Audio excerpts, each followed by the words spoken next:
You got Gomer, it'd probably be Gomer driving it, kind of a Yeah. stupid look on his face. Well, golly.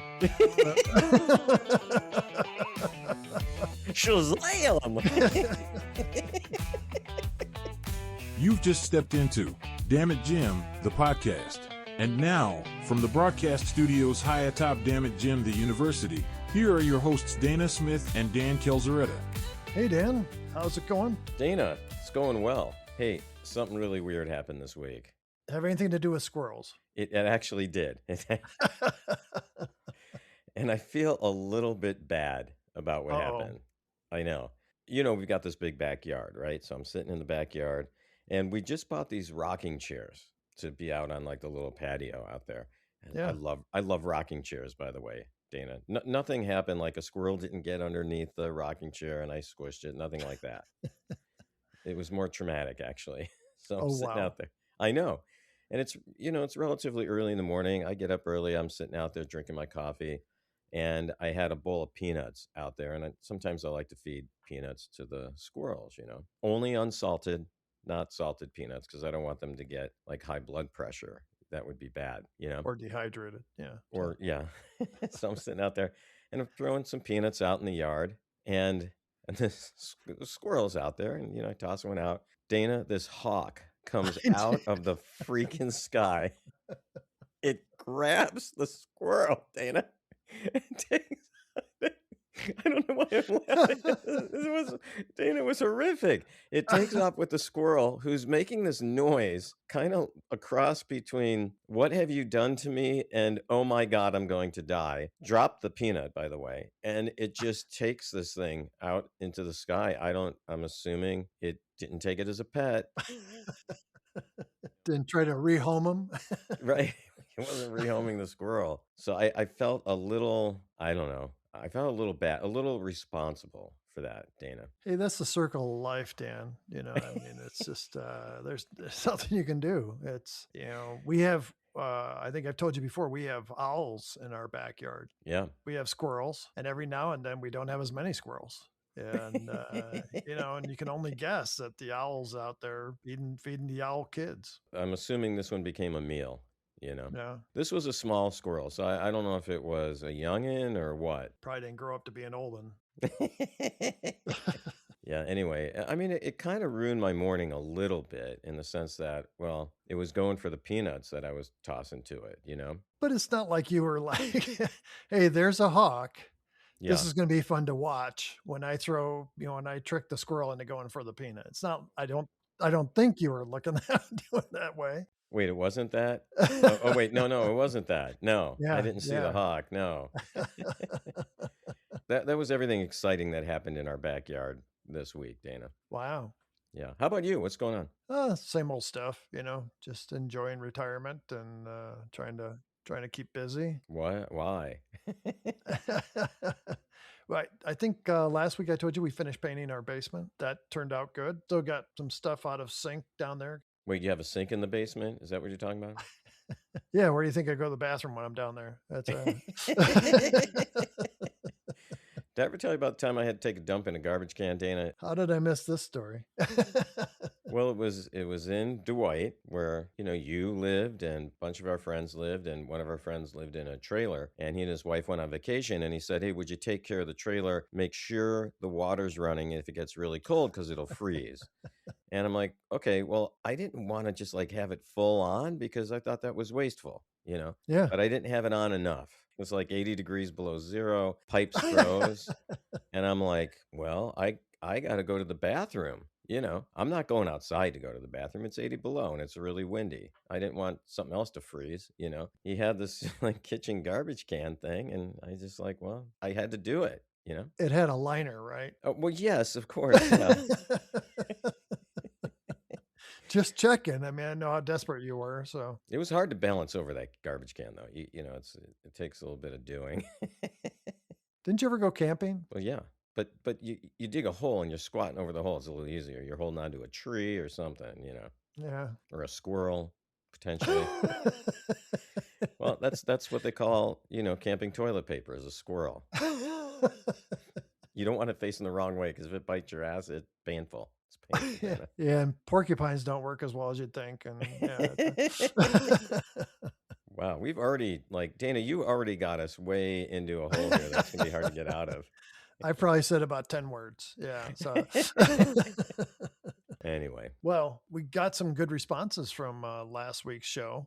yeah. And why don't we get to listener comments, Dan? Yep, I think it's your turn to start, Dana. First, we got one from Mike Engelberger. He said this show was great. He says things were neat, but not really like we believe. Is he talking about us? I didn't know if he was, like the three of us, Mike and you and me. I didn't know if we know him maybe, or he thinks he knows us. Does he think he's part of the podcast? Is that what's going on here? It seems like an incomplete sentence to me. It seems like an incomplete, maybe, brain, that there's something else going on there. But Mike, you know what? Good for you getting this far in life. I'm proud of you. Yeah, doing great. My advice is to stay off the internet, Mike. Also heard from our good friend Joey Corson. Said he has the lyrics to Ramblin' Man from the Allman Brothers. Wait, was there a lot of rambling last week? Yes, you did. And he says, I've looked forward to these episodes with the same anticipation as season 4 of Strange New Worlds. And he said he's always down for a time travel episode, and this one had so many layers to it. He says, looking forward to next Monday. And he had said in a previous note, now I'm looking forward to Mondays because we had announced that we were going to be releasing our shows on Mondays. Roxy Ray said, strange new squirrels? Heck yeah, I listened to that in a skinny minute. She goes on to say, and no, the white squirrels in Brevard are not albinos. They are white-coated squirrels, like a yogurt coating. I mean... or like a little lab coat kind of thing. What are they doing? I'm thinking like the yogurt coated pretzels. I hate those freaking things, Dana. Oh, I love those. Oh, why? What, Dana, what's the point? If you're going to coat a pretzel, coat it in chocolate. I can't eat chocolate. So give me something, Okay, all right. That's true. You can't. You're allergic to chocolate, nuts, and shellfish, from what I recall. Chocolate and nuts. Not shellfish. Not shellfish that I'm aware of. So finally, we heard from LJ. Don't think we've heard from this person before. LJ Cool J? That's LL Cool J. Oh, well, this is his little brother, maybe.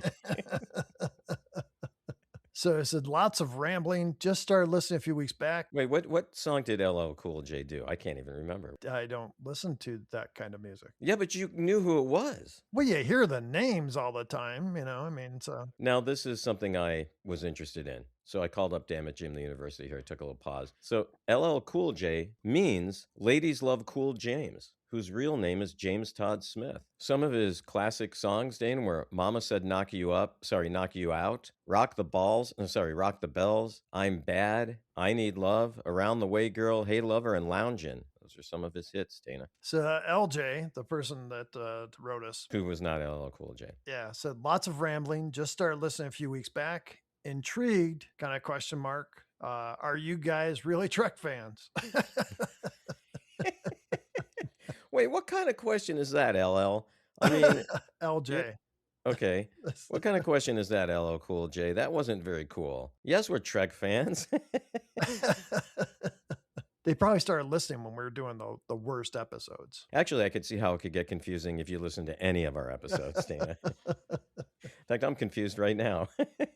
Is this squirrel talk again, or are we doing Strange New Worlds? What are we doing? That's all I got this week from Facebook. Dan, what do you got for us? First off, Dana, Robert from Nevada sent us an email. He said, excellent review, and while this might not be the best SNW ever, it's dang close. I'm starting to like Erica more. You should study her Scottish accent. It's great. Is she Scottish? No, but she did the impersonation of Scotty. Oh, shit, that's right. I forgot. I thought it was Erica Tegas. Erica Tegas. Erica or Tegas. You probably thought it was two different people he was talking about. Yeah. Anyway, we should study her Scottish accent because it really was good. We also heard from Annoying Critic via YouTube writing, the idea that Pike helps commit genocide is really a terrible idea, especially today. Finally, Dana, I want to give a selfless plug for a fundraiser I'm participating in. The American Cancer Society is holding their 300-mile bicycle challenge during the month of August, and participants must log at least 300 miles of bicycling during the month and then raise funds that go to cancer research. Almost everyone has been impacted by cancer, either personally, family members, or friends. And if any of our listeners would like to donate, I'll put the link in the description. And I ride for people like my mom, who passed away in 2008, as well as other relatives and close friends. And one of our listeners, Roxy, actually already donated, and she emailed and said, "My daddy passed from cancer 17 years ago. It's the least I could do to donate. I know what cancer can do to an individual and family." So thank you, Roxy, so much for that kind donation. And of course, all donations go to a good cause. So now back to the nonsense that is the Damn It Jim podcast, Dana. Once again, appreciate everybody that writes in and or calls. If you want to call us, Dan, what's the Damn It Jim hotline? Dana, that number is 509-676-6298. Let's jump into Strange New World, Season 4, Episode 2, The Griffin Incident. So, Dana, I watched this morning, just a few hours ago. I didn't see Andy Griffith, Barney, or Aunt Bee in it anywhere. So the show starts out, we're looking out into space, and then we get a personal log from Jim Kirk. He dropped one right there, Dana, in front of two other people. Yeah, he's in a shuttle. So you know that's like everybody's going to know about it. Well, it's like crapping in a garbage can in a trailer. I mean, pretty much the same thing, Dana. Yeah, but did you have two people in there watching you? I'm not going to say whether I did or not. Jim Kirk as Lon and Spock. Yeah, well, here's the thing. I know you're going to talk about the personal log in a second, but he goes to a conference and totally misses on like his kid's birthday or something, Dana. What? Yeah. Typical Kirk, man. And you know he's spreading his DNA at that conference. You know it. Well, you've been to conferences, right? And those trade show kind of things. And I've been to like a lot of teacher conferences. People get weird when they go to these conferences. It's like they've never been out of the house before. Right. Yes, exactly. They've never been allowed to drink, you know, and they just get nuts. I went to a conference. It was out in the East Coast. There was a woman from another company that I worked with. So she says, "We're going to Dick's Last Resort. And they're going to have a band tonight and stuff." I was like, "Oh yeah, that sounds cool." I get there. I'm thinking like 7:00, 7:30. She's been drinking margaritas since like 4. Uh-oh. That doesn't sound good, Dana. Goes out on the dance floor dancing with this guy that I think she was interested in hiring. Hiring for what? That's the question. But she falls down. People help her back up. She keeps dancing and she falls down again. So yeah, you see things like, and these people were, you know, in their 30s, early 40s, maybe, you know, and so. Well, I went to several conferences with teachers, and if their students knew what they did at conferences, wow, Dana, wow, they'd get nuts. Yeah. Anyway. Yeah. Welcome to Strange New Conferences, where we give all the dirt on what people do at conferences. So they had left this retreat or conference, whatever it was. Now in the shuttle, they've detected a signal, and then they come through a field of asteroids. So they see the USS Griffin, and Kirk says, "The Griffin, after all these years." They were shocked. They were shocked to see it, needless to say. They decide that they're going to go and board the ship. And as they get ready to board, Kirk has this little backpack thing, and a toy falls out of it. Right. It's kind of a Robbie the Robot type thing. Yeah. And it's like a wind-up thing, right? Yeah, yeah. And Kirk says, "Oh, that's for my son, David." The one who I didn't go to, you know. He's basically like 3 days late. Right. But he says he's still going to try to rendezvous with him or something. Right. And so are all the women who he met at the conference. They're also 3 days late. Yeah. So they want to determine what happened to the Griffin. It's like this big mystery. No, sorry, I got to interrupt this again because I have another question here, Dana. It's legitimate. It's not about squirrels. Is he married to Carol, or were they just seeing each other? Just seeing each other. You know, it's the 23rd century, Dana. It's like 1969 all over again. It's the summer of love. So they beam aboard. Kirk hears a noise, but no one else hears it. So it's all, you're starting to get this whole mystery thing kind of expanding. I liked it. I thought the beginning was awesome. Yeah. They look at a console. They're like in engineering. And Spock finds the source of the signal. And it's like a little red thing on the dash. And he reaches his hand towards it. And all of a sudden, all the power comes up. It's like he reached for it like he was going to press it.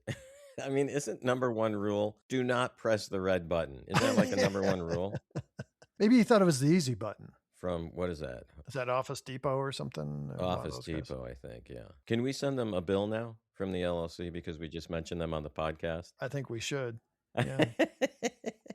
He says everything is stable and determines they have 1 hour of power and life support left. So they realize there's no shuttlecrafts, no escape pods, and there's no record of anything wrong in the logs that they can see. And the whole time it's dark. We've got these green flashing lights on the consoles, and there's almost this soundtrack underneath it that makes it very ominous sounding. Yeah, very ominous. So they start walking around the ship. Things are creepy. Kirk finds a little stuffed animal, like a teddy bear. See, when I first saw that, it kind of had a resemblance to Lamb Chop, and I was thinking, oh my God, is this the episode they're going to turn into Muppets? That's actually kind of what I thought at the beginning, Wow. Yeah. Yeah, a haunted ship and turn into Muppets. I could see that. I was hoping he'd tear the head off that thing, though. I really, really was. I really was hoping that, Dana. What's wrong with teddy bears? Well, no, because it reminded me of Lamb Chop. Teddy bears are fine. So then they see someone walking ahead of them. And it's a woman. And then the woman turns around and she looks kind of like her face is cracked and stuff. And her hair, she needs to go see a salon, get her hair fixed. At the very least. At the very least, Dina, that's what she needs. Yeah, she's a little pale. It's been inside too long. And she says, I've been waiting for you. When then Kirk said, she's talking to me. I'll be right back. And this won't take too long, really. Duty calls. What can I say? It's just the Kirk magnetism. Yeah. So, and then Spock checks the tricorder and says there are no life signs present. Ooh. There are faint traces of negatively charged ions. So she farted. Kirk says, you mean a ghost? We don't know if she's a ghost. We don't really know. An alien. We just don't know at this point. Well, do you believe in ghosts, Dana? I don't know. I'm kind of straddling the fence on ghosts. What about you? No. I've seen some things, and I've had other people that are close to me that have seen some things and experienced some things. Well, yeah, because you were at Dick's Last Resort drinking like a fish, and you're like, I see something right now. Part of it, seriously, is I think we want like a spirit to reach out to us. Yeah, I don't know. I just don't think they're real. Now watch tonight. I'm gonna get haunted by some ghost, and we're gonna show you what's real. Yep, it's usually the way it works. So they find the sealed door. Then Kirk keeps hearing something, and he kind of wanders away from Spock and Lon. Dana, we all know in any kind of situation like this, you do not go off on your own because only bad things are going to happen. Has he never watched any of the Halloween movies or any of those other slasher movies? Come on. So they finally open the barricade door. It's sickbay, and they have so many questions as they look around sickbay and check all the logs and stuff. They decide to split up. Yeah, but didn't they also find a bunch of body bags there too? They weren't there at first, I didn't think. When they go to split up, Kirk starts walking towards the door, and Lon goes to Spock and gives him a kiss and says, stay safe. Yeah, I knew you were going to hate that. I was like, oh, Dana is not going to like this. Did that come across in my voice right just now? Am I getting tense? Am I getting angry? I mean, what the is going on where they can't be professional and just go about their business like they're supposed to? Yeah, but they just saw Scarface lady, and maybe she feels like he thinks he's still at the conference. Something's going to happen. Beam into Dick's Last Resort or something. She would be at Dick's Last Resort, though. That woman.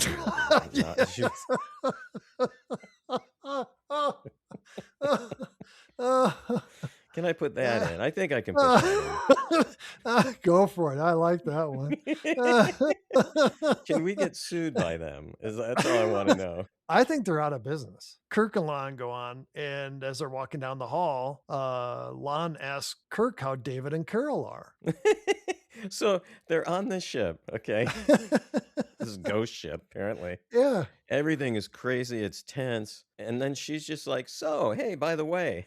How's the wife and kids? Yeah, right. The one that you should be at his birthday party right now. But no, you had to go to the conference, potentially create a bunch of other little Davids. And now here we are.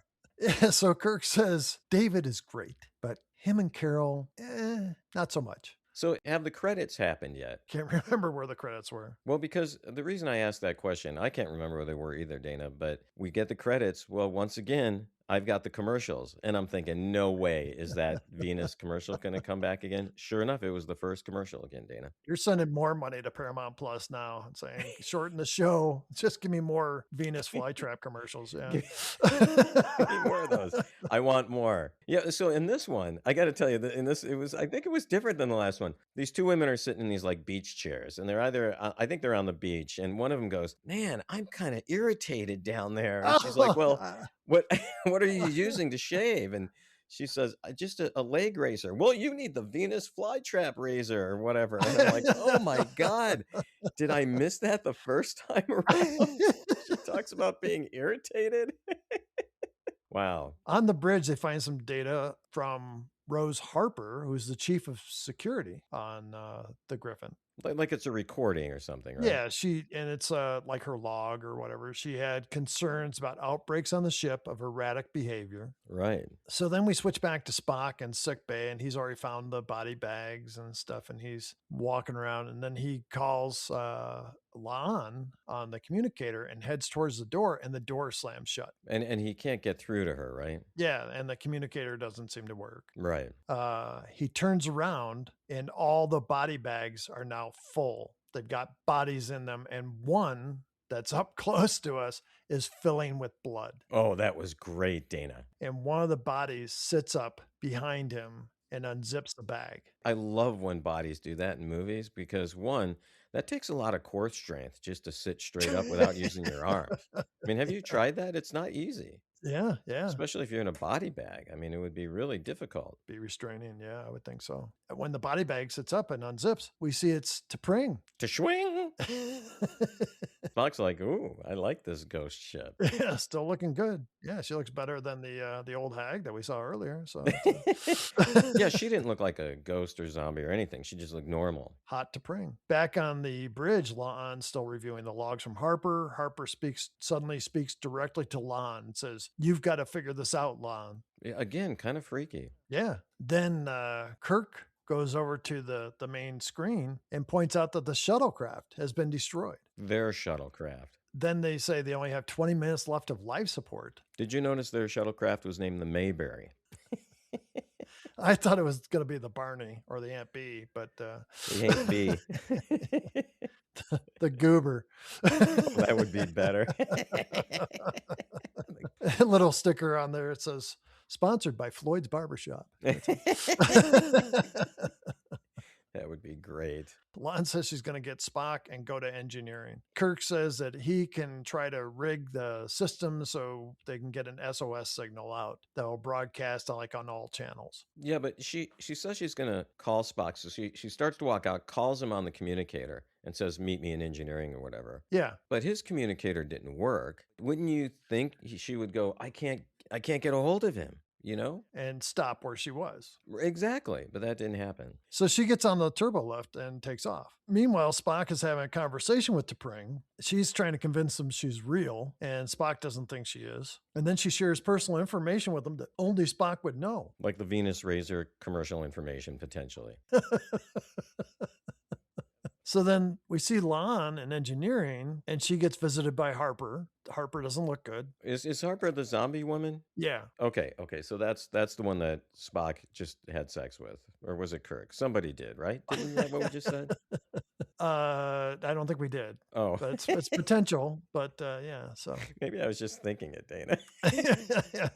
Yes, Harper really needs a spa day. She's not looking good. So No. We go back to the bridge. Kirk is trying to reroute power to send out the SOS. And he's pulling like cables and stuff out of the panel console. Yeah. Kirk turns around. He sees an open door and he finds the toy that he got for David. And then he hears the baby crying sound again. And he turns around and looks back at the console that he was tearing apart. And then like a hand reaches out from the panel he was working on. It didn't look like a baby's hand either, Dana. I was just going to say that. I was like, maybe a woman's hand, maybe like a young adult's hand, but it wasn't a baby's hand. Well, maybe that was David's hand, and he's like, well, this is why I'm not seeing him anymore, and I'm staying at the conference because he's a freak show. He belongs in the circus.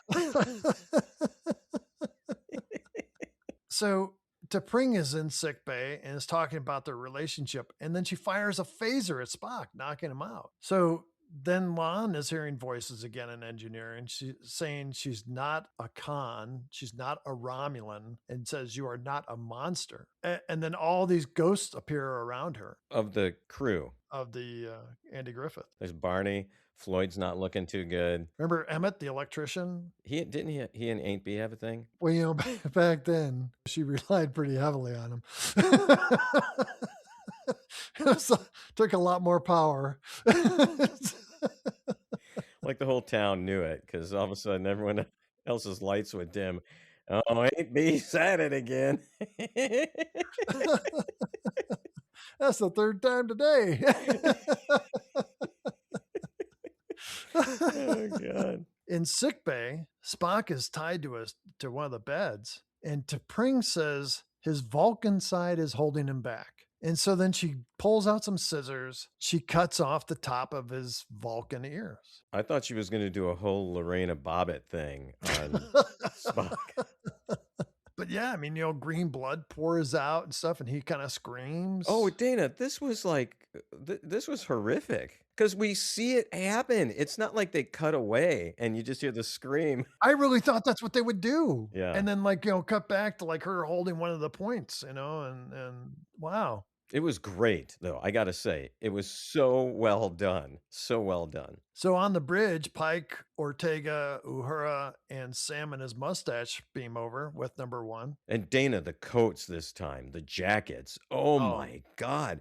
They're better than any we've seen so far. They keep getting better. I really want one. I really want one. Do we have a rich, really rich listener out there who's like really loves us? Maybe the new guy who said, do we really like Star Trek or whatever? Yeah. Maybe that guy. Buy us a couple of these jackets, you know? But right away, I was kind of like, this isn't right. I had my doubts as well. I really did have my doubts as well. But then I was looking at the jackets and I was like, damn, those are good looking jackets. I did too. And I thought, oh, Dan's going to love these jackets. And it's like, I did. I love those jackets, Dana. So the away team tries to communicate with the Enterprise and they can't. Then we see Lon, and she wants to go back to the bridge. She gets on the turbo lift and says, take me to the bridge. And it takes her to deck 17. What's the thing about deck 17? Do you know? It looked like it was under construction. It did. They had like the plastic sheets hanging and stuff. Yeah. Yeah. And I'm kind of like, okay, somebody wants her to help finish working on the ship, apparently. She must do good drywall work. Yeah, carpenter, something like that. She probably works with studs and stuff, you know, gets those things nailed. Do you know what I mean? That's what Spock's hoping. Yeah. And he's got a nail gun, but maybe not for long because T'Pring still has the knife. She walks around. She hits, I don't know, was it her room? But she comes in this room and it's got like blood handprints on the wall and stuff. And it looks like, you know, it's creepy. Very creepy. And she grabs a knife. Then she goes over to an iPad. And on the iPad, it's Harper. Harper like turns into La'an on the image. Yeah. And so, you know, she's becoming one of them. And so she's freaking out. And Ortegas and Uhura find her and they come in. Again, commercials interrupt my episode. And in one of they had 3 Venus commercials, Dana, in this episode. So I think they listened to the podcast and they're like, we're pumping more of these Venus commercials in here. And there was one with 3 women in it. And I'm like, perfect spot for this commercial to be because it was, you know, Ortega, the Scottish version. We've got Uhura, and I don't even know where I was going with that. I'm sorry. I don't know where I was going. Go back to sickbay, and T'Pring is ready to operate on Spock. Well, because she's going to do the real Lorena Bobbitt thing now. Yeah, and she's lifting up his shirt. So then Pike and Una find him, and they rescue him. They cut him. They get him off the table, but his ears are still cut. And I'm like, oh, I thought it was going to be like, you know, he realized that, you know, it was a dream or whatever, but his ears are still cut. And then on the bridge, Sam hears one of his boys calling. He called him Peter. Yeah. So Sam's got like 3 kids or whatever. And he is a good dad. He goes and sees them whenever he has time off. Yeah. Right. And he doesn't go to conferences, doesn't go to Dick's Hideaway or whatever the hell the place was. What was it called again? Dick's Last Resort. Doesn't go to Dick's Last Resort, you know. Kirk and Sam are stuck on the bridge together. They can't get out through the turbo lifts. And then La'an and Uhura and Ortegas go to beam one of them out because they're like, we got to get off the ship. And they said that they've worked it out where we can beam one person at a time back to the Enterprise. Yeah. La'an tries to beam Ortegas off the ship, but she's like screaming and stuff. And I thought, she was going to melt her. And glitching in the beam. It was pretty cool. Yeah, and again, scary. Yeah. And so then Uhura jumps around and goes, "What are you doing?" She says, "You're trying to like beam her into herself." And that's a concept. Yeah, that is a concept. Yeah. And so then she puts Ortegas into a buffer. So that she won't die. Actually, you know what I just thought of? Because this is a weird episode and we're getting these alternate maybe versions of people. It is Ortega and it's O'Hara instead of Uhura. It's this whole Scottish-Irish kind of thing that's happening. So Una and Pike, next thing we see is they're strapping Spock back to a table. Yeah. And then Una says she has to try to cut out her Valerian blood, otherwise she'll never be a captain of her own starship. And she takes a scalpel and starts cutting into her stomach. Yeah, she lifts up her shirt a little bit. And Dana, wow. I mean, this is getting really good at this point, I think. And the blood is just starting to pour out. Yeah. I'm like, don't do that. Don't do that. Yeah, that doesn't look good. So then on the bridge, Sam is starting to lose it. He's kind of like, it's all over, man. We're doomed, man. And come on, let's get out of here, Scoop. We got to get out of here. I forgot about that. Yeah. Where's the mystery machine? We got to go now. And Kirk's like, huh? Screw yourself. So let's go back to the conference. At least there we were getting laid. So then like they start hearing noises and it's like boulders and asteroids, whatever, are smashing into the view screen. And it's starting to crack it. Yeah. Yeah. The screen keeps getting hit and cracking. And Sam is like, it's all over, man. We're going to die. And then all of a sudden, one of the boulders puts a hole in the window and Sam gets sucked back to it. Well, just like that guy a couple weeks ago when his airplane window blew out. And I think his ass was stuck to the window. I think that's what he lived. But I think his colon was, on the wing. I don't know what you're talking about. No. Yeah, a couple weeks ago, a window broke out on an airplane and he got sucked up against it. Huge hickey on his ass too, apparently. Yeah, I bet. Well, and this one, they show like Sam's got blood floating out into space and shit. And his colon gets pulled right out of him, Dana. It's like entrails are floating into space. This was great. Yeah, and then he gets sucked out into space. Yeah, it was good. It was good. Yeah, and his mustache too. We must add. That would have been funny if the mustache was stuck on the window. Just stuck on the window. Still kind of moving, Kirk goes over with a Venus razor and he's like, I'm just going to finish the job. This thing really works well. Yeah. Look how smooth that is.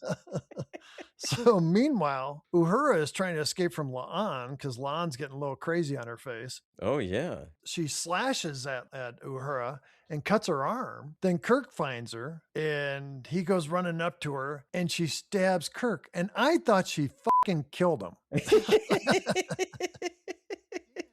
Blood comes out his back. The blade comes out his back. This was so good. The whole thing was really good. And she whispers in his ear, that's what you get for doing what you were doing at the conference. Kind of twisting the knife a little bit. Yeah. You know how many women told me to do this to you? Yeah. I met them all on the line for the see the doctor for the VD clinic. Yeah. Then we go back to Spock and Pike T'Pring is helping him put on the chef's bib. What do you call that? An apron, Dane. It's called an apron. But it's a great looking one. It's a leather one. We've seen it in episodes before. He's got a great apron too. Yeah. T'Pring is helping him tie it on. Yeah. And he's like cutting up carrots and stuff, but he's just like shoving them off on the floor. It looks like. He's like, I don't want to be captain anymore. I want to be the head chef. And then he's got his hand down and he starts cutting his finger. I knew he was going to do this. Once I saw the carrots going and stuff, I was like, oh, his fingers are next. And he starts cutting like the fingertips off and then further and further. And the effects were so good, it didn't look cheesy. I mean, I actually yelled out, "Holy shit!" Well, maybe he was making lady fingers, you know? When I saw that though, it just made my skin crawl though, Dana. I was like, "Oh my God!" And he's just chopping and chopping down, further down. Wow. Yeah, and then he passes out. T'Pring's got the crazy look on her face, and she's coming after him with the knife. And Spock asks that she kill him and not the others. Basically, sacrifice me, save the others. And then earlier in the show, T'Pring had talked about this chant that had saved her. Well, he starts chanting this thing. So I don't know if you know this, but I'm fluent in Vulcan, and it was a poem that he was reciting, right? And here's what the poem said: "There once was a woman T'Pring who did make my heart really sing. She used a phaser instead of a Venus razor and told me it did really sting." That's what he was chanting. That was the chant. Wow, that makes a lot of sense then. Yeah. Yeah, see, so it comes in handy knowing Vulcan occasionally, you know? Yeah. What a beautiful poem, by the way.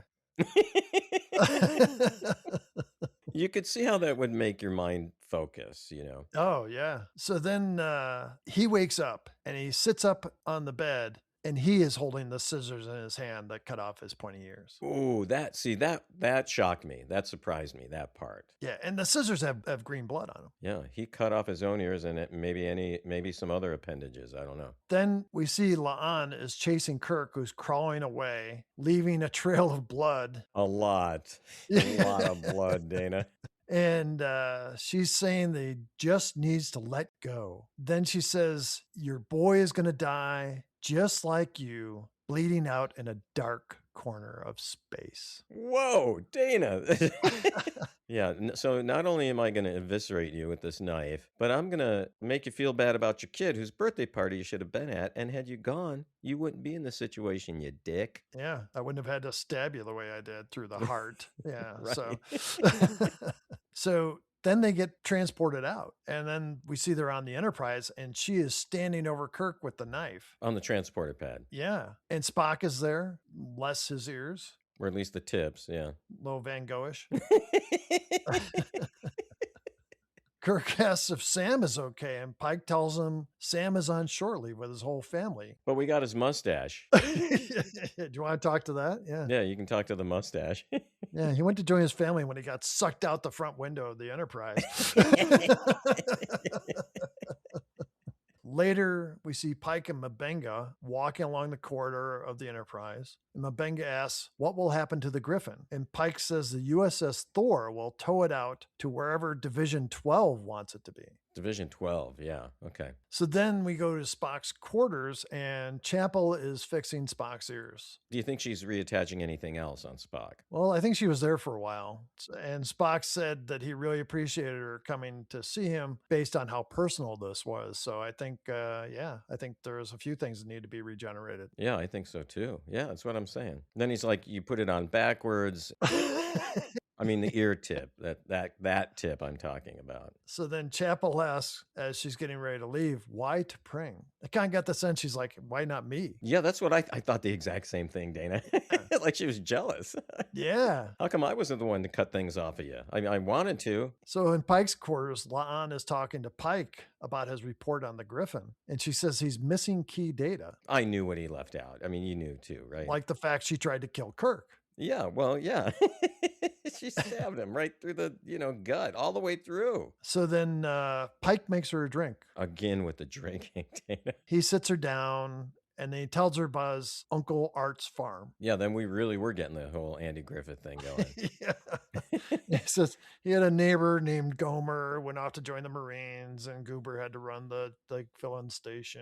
And the pig, what in the other spin-off episode, or maybe it wasn't, but similar kind of thing. What was the pig's name? Arnold Zeffel. Yeah, let me tell you about the time that I was an ensign on the USS Arnold Zeffel, and you think you guys had it bad. Woo. So he tells a story about the barn that he stayed at his uncle's farm was supposedly haunted by an old woman with a scythe. And Pike tells a story about the night he stayed in the barn and hearing sounds and a voice. He ran out of the barn, cutting his arm on a nail. Where was this story going, Dana? I mean, we had this great episode, and then all of a sudden he's talking about, being in a barn with a pig, or maybe there wasn't a pig. Maybe I made that part up. It just didn't make any sense to me. Yeah, I was wondering. I thought, well, there's got to be a point to this at some point. So Yeah, yeah. he says, whatever you encountered, the only thing that matters is that you survived. Okay, why not just say that? Just say that. Why the whole story? Yeah. She's thinking, get to the point, or you're going to be the second person I stab today. And this time I'm going to make it count. And I'm going to cut your freaking hair off too. That's what also I'm going to do that. That's a crime. Yeah, that would So, be. Do you think they can regenerate hair? oh man, if they could regenerate hair, I want to live in the 23rd century, Dan. It'd be the anti-Venus razor. That's what it would be. Yeah. Yeah. So he says, I told Starfleet all that they need to know. I thought that was good of him to do. I mean, he's a good captain, And he said, case closed. Later, Lon goes to a window. In her quarters. She's in her quarters now. And she watches the Griffin being towed away. Did you notice the ship that they had towing it had like the little lights on the top, like tow truck lights? I did not notice that. No, I'm making that up, but it would have been funny if it did. And it said Goober's filling station. Yeah. Let's just complete that whole. Let's wrap it up. Just kind of bring it all to an end here. You got Gomer. No, Gomer. It'd probably be Gomer driving it. Got that Yeah. stupid look on his face. Well, golly.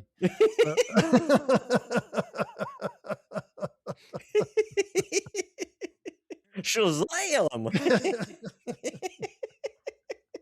She's staring at it, and we kind of like go through the wall and get kind of closer to the Griffin as it's being towed away. Zoom in, right? It's zooming in on it. We see in one of the windows, Harper is staring back. I like that. I got to say, I like that. And Dan, that's how this episode ends. Dan, you got any special notes for us for this week? Yeah, Dana, a couple things. So this episode was actually the 4th produced this season, but it's the 2nd shown. So I guess we should have waited until all the episodes were released and reviewed them in production order, just like we should have done in the original series, Dana. Then I kept advocating for that, if you may recall. And you always said no. Second, while affected by the phenomenon in the Griffin, La'an accurately predicts the fate of David Marcus in the movie Search for Spock, that he would, quote, die at the end of a blade bleeding out in a dark corner of space. And as we remember, David was stabbed to death by a Klingon on the Genesis planet in the Search for Spock. So Dana, what do you have to share with us about this episode? Dan, I thought it was interesting. They showed Rose Harper's personnel file. She had an award for valor for the Battle of Caprel T9, Epsilon Delta 5, and showed that she served on the Exeter. Also, she had the Silver Palm with Cluster. What did you have to do to get the Silver Palm, Dana? Did this involve Kirk? Kirk had the Golden Palm. Yeah. Okay, Dan, let's move on to what would Kirk do? Kirk would have had sex with the ghost. That's what he would have done. That's funny. I thought about that.